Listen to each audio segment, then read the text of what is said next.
আজকের রেসিপিটি আপনারা ভাত, রুটি, পরোটা সব কিছুর সঙ্গেই কিন্তু খেতে পারেন। দারুণ লোভনীয় এই রেসিপিটি আমি কি করে রান্না করলাম সম্পূর্ণ ভিডিওটি দেখুন, সঙ্গে থাকুন, তাহলে বুঝতে পারবেন।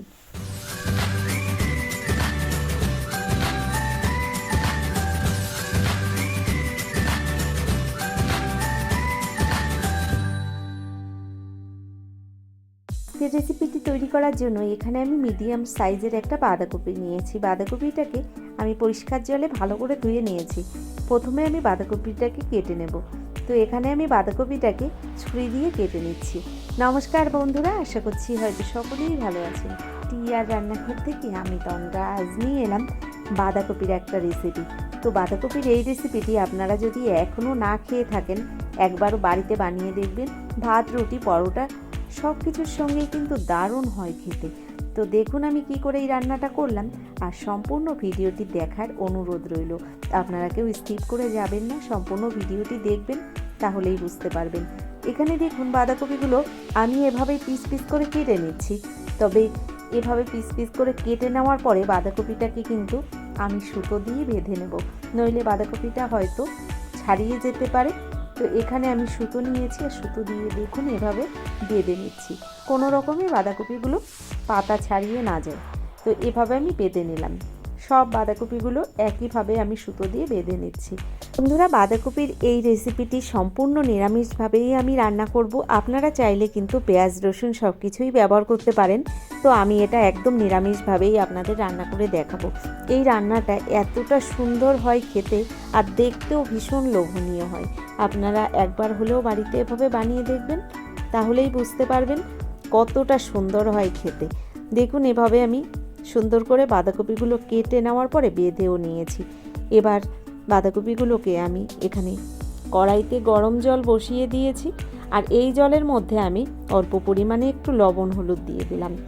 লবণ হলুদটা দেওয়ার পরে এই বাঁধাকপিগুলো এক এক করে আমি এই জলের মধ্যে দিয়ে দিচ্ছি সিদ্ধ করে নেওয়ার জন্য।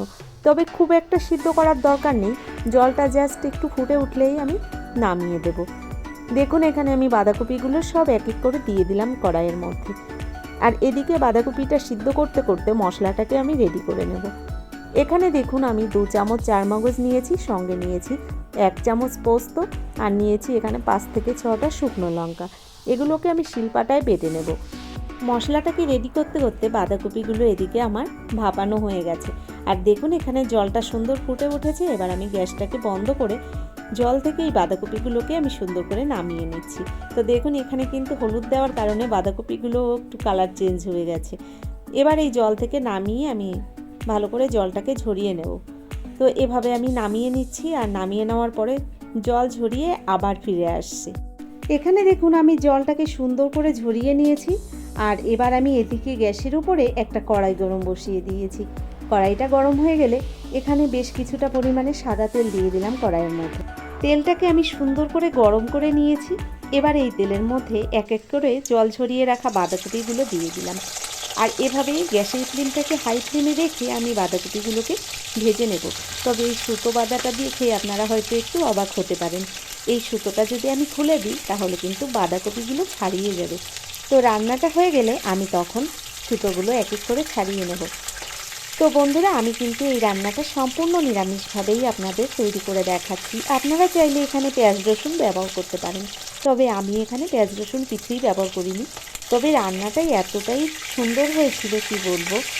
আপনারা এভাবেও একবার বাড়িতে বানিয়ে দেখতে পারেন পেঁয়াজ রসুন ছাড়া, তো দারুণ হয় খেতে। দেখুন আমি বাঁধাকপিগুলোকে এভাবে লাল লাল করে ভেজে নিয়েছি। এবার আমি তুলে নিচ্ছি কড়াই থেকে। দেখুন ভাজা হয়ে গেলে আমি বাঁধাকপিগুলোকে এভাবেই নামিয়ে নিচ্ছি। তো বাকি যে বাঁধাকপিগুলো রয়েছে সেগুলোও আমি তেলের মধ্যে কিন্তু এক এক করে দিয়ে দিলাম। আর এভাবে উল্টে পাল্টে এই বাঁধাকপিগুলোকেও ভেজে নামিয়ে নেব। দেখুন কথা বলতে বলতে বাঁধাকপিগুলো কিন্তু আমি ভেজে নিয়েছি, আর এবার আমি নামিয়ে নিচ্ছি। তো এখানে আমার কাটাটা একটু ছোট বড় সাইজেই হয়ে গেছিলো।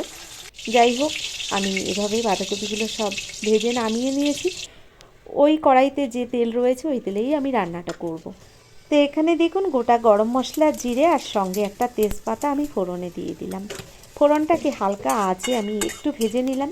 ফোড়নটা থেকে সুন্দর একটা মিষ্টি সেন্ট বের হলে আমি এর মধ্যে বাকি মশলাগুলো এক এক করে অ্যাড করে দেবো। তো এখানে দিয়ে দিলাম হাফ চামচ আদা বাটা আর একটা ছোট্ট সাইজের টমেটো আমি এখানে গ্রেট করে নিয়েছি, দিয়ে দিলাম সেই টমেটোর পেস্ট।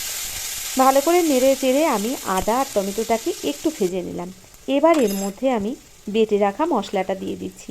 ওই যে আগে আপনাদের দেখিয়েছিলাম 2 চামচ চারমগজ, 1 চামচ পোস্ত আর কয়েকটা শুকনো লঙ্কা ছিল। তো বাটি ধোয়া একটু জলও দিয়ে দিলাম মশলাটা যাতে পুড়ে না যায়। ভালো করে এভাবে নেড়ে চেড়ে মশলাটা আমি সুন্দর করে কষিয়ে নেব।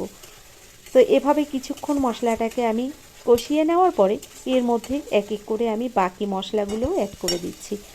দিয়ে দিলাম এখানে আমি হাফ চামচ জিরের গুঁড়ো, স্বাদ অনুযায়ী লবণ, দিয়ে দিলাম এখানে পরিমাণ মতো হলুদ গুঁড়ো, আর এর মধ্যে দিয়ে দিচ্ছি নিরামিষ রান্না তাই হাফ চামচ চিনি। এবার এই গুঁড়ো মশলাগুলো দেওয়ার পরে ভালো করে মশলাটাকে একসঙ্গে আমি কষিয়ে নেব। তো আপনারা নিশ্চয়ই দেখে বুঝতে পারছেন মশলাটা থেকে কী সুন্দর তেল ছেড়েছে। আর এর মধ্যে এবার আমি দিয়ে দিচ্ছি কিছুটা কাসুরি মেথি, এটাকে আমি হাতে একটু ডলে দিয়ে দিলাম। তো কাসুরি মেথিটা দেওয়ার পরে আরও কিছুক্ষণ আমি এভাবে কষিয়ে নিয়েছি। আর মশলাটা আস্তে আস্তে কড়াইয়ের নিচে আটকে যাচ্ছে, যেহেতু এখানে পোস্ত চারমগজ রয়েছে তাই। তো এখানে আমি এবার জলটা দিয়ে দেব। এখানে আমি গরম জল ব্যবহার করেছি, তো আমি এখানে আমার পরিমাণ মতো গরম জল দিয়ে দিলাম। আপনারা আপনাদের পরিমাণ মতোই জলটা ব্যবহার করবেন। জলটা দেওয়ার পরে গ্যাসের ফ্লেমটাকে আমি হাই ফ্লেমে করে দিয়েছি। ঝোলটাকে কিছুক্ষণ এভাবে আমি ফুটিয়ে নেব। তো বেশ কিছুক্ষণ টাইম ধরে ঝোলটাকে সুন্দর করে আমি ফুটিয়ে নিয়েছি। এবার ভেজে রাখা বাঁধাকপিগুলো এর মধ্যে আমি এক এক করে দিয়ে দিচ্ছি। তো এক এক করে আমি ভেজে রাখা বাঁধাকপিগুলো দিয়ে দিলাম ঝোলের মধ্যে, আর হাই ফ্লেমে আমি ঢাকনা বন্ধ করে কিছুক্ষণ রান্না করে নেব। তো বাঁধাকপি দেওয়ার পরে ভালো করে এভাবে নেড়ে চেড়ে আমি একটু ঢাকনাটা বন্ধ করে এবার ঢেকে দেব 2 থেকে 3 মিনিটের জন্য। তো এখানে আমি 2 থেকে 3 মিনিট ঢাকনা বন্ধ করে রান্নাটা করে নিয়েছিলাম। ঢাকনাটা খুলে নিয়েছি। দেখুন রান্নাটা প্রায় আমার হয়ে গেছে। তবে ওই প্রতিদিন যেটা আমি করে থাকি এর মধ্যে থেকে দেখুন তেজপাতাগুলো আমি তুলে ফেলে দিচ্ছি। আমার এই তেজপাতা রান্নার মধ্যে থাকলে ভালো লাগে না, তাই আমি এটা তুলে ফেলে দিই। এখানে দেখুন আমি গ্যাসের ফ্লেমটাকে কিন্তু হাই ফ্লেমেই রেখেছি। এবার গ্যাসের ফ্লেমটাকে আমি লো টু মিডিয়াম ফ্লেমে রেখে এর মধ্যে দিয়ে দেব 2টো কাঁচা লঙ্কা। এটা অপশনাল, আপনারা দিতেও পারেন নাও দিতে পারেন, তবে কাঁচা লঙ্কা দিলে সুন্দর একটা মিষ্টি ফ্লেভার বের হয় রান্নাটা থেকে, আমার বেশ ভালোই লাগে। দিয়ে দিলাম আমি 2টো কাঁচা লঙ্কা, আর এর মধ্যে এবার দিয়ে দেব আমি একটু গরম মশলা গুঁড়ো। একদম অল্প পরিমাণে দিয়েছি, যেহেতু আগে একবার আমি গরম মশলা গোটা ব্যবহার করেছি তাই একদম অল্প পরিমাণে গুঁড়োটা ব্যবহার করলাম। আর দিয়ে দিলাম কিছুটা ধনেপাতা কুচি। রান্নাটা আমার হয়ে গেছে, নামিয়ে নেওয়ার আগে দিয়ে দেব একটু ঘি। তো এখানে 1 চামচের 4 ভাগের 1 ভাগ দিয়েছি ঘি। আর ঘিটা দেওয়ার পরে ভালো করে একবার মিশিয়ে নিলাম। এবার আমি গ্যাসটা বন্ধ করে রেখে দেব কিছুক্ষণ। তো বন্ধুরা কেমন লাগলো আজকের এই বাঁধাকপির মহারানী রেসিপিটি অবশ্যই কিন্তু আমাকে কমেন্ট করে জানাবেন। যদি এই রান্নাটি ভালো লেগে থাকে এখনও একটা লাইক দিতে ভুলে গেছেন, অবশ্যই একটা লাইক দিয়ে যারা এখনও চ্যানেলটিকে সাবস্ক্রাইব করেননি অবশ্যই আমার চ্যানেলটিকে সাবস্ক্রাইব করে দেবেন। তো বন্ধুরা আজকের মতো এই পর্যন্তই, পরবর্তী ভিডিও নিয়ে হাজির হয়ে যাব। ততক্ষণের জন্য আপনারা সকলে ভালো থাকবেন, সুস্থ থাকবেন, টিয়ার রান্নাঘরের সঙ্গে থাকবেন। ধন্যবাদ।